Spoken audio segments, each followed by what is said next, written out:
Okay, let's just do this as one more example of mass balance before we move on to talking about coagulation. So we have a sewage lagoon, and it has a surface area of 10 to the 6 meters squared and a depth of 1 meter. It receives 8,640 meters cubed per day of sewage, and that sewage contains 100 milligrams per liter. The degradation rate of this contaminant is dependent on the oxygen concentration, and the rate constant is 0.002 liters per milligram per day. We'll assume that the lagoon is well mixed and the oxygen concentration is maintained at 8 milligrams per liter. You're asked, what is the steady state concentration of the contaminant in the lagoon? So let's look here.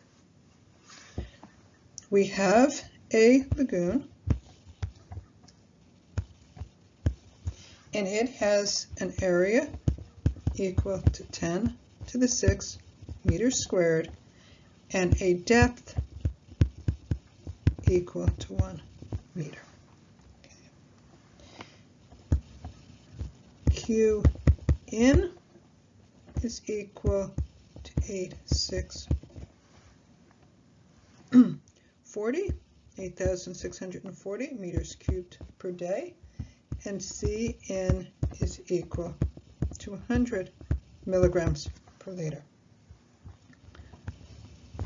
For the problems that we do in this semester, we can assume that the volume is constant, so we don't have to deal with changing volume. And that means that Q out is also equal to 8,640 meters cubed per day. And what you're asked for is what is the steady state concentration leaving the reactor. Now you're also told that the rate constant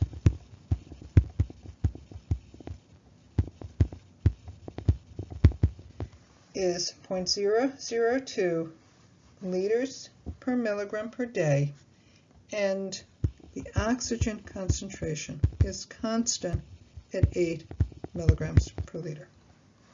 Now note, where we have had first order kinetics, our rate constant had units of inverse time. However, note here, our K has units of inverse concentration times the time. It's the inverse concentration and inverse time. This is a second order kinetic expression. But we want a first order. Well, we were told that it was dependent in the oxygen concentration.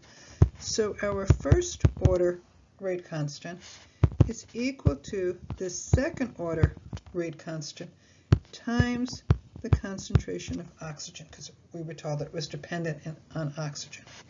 So it is equal to 0.002 liters per milligram day times 8 milligrams per liter. Milligrams cancel, liters cancel, and this is equal to 0.016 inverse days. So let's write the mass balance. The change in mass with respect to time is equal to our mass rate in minus our mass rate out minus the mass reacted. Okay. We said that this was at steady state, so the change in mass in our system is 0. And let's just go back. We didn't put it in, but let's just put in our system boundary line here. So this means that 0 is equal to Q in C in minus Q, and I'm going to substitute Q in because we said Q in equals Q out, times C out minus K Okay, we now have a first order rate constant times C out times the volume.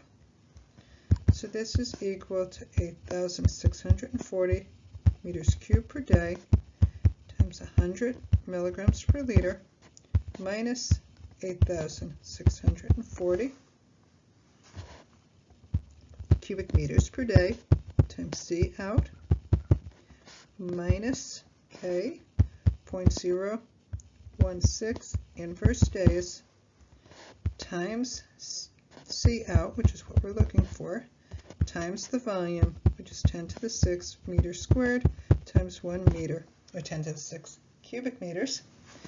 And C out is equal to 3.5 milligrams per liter.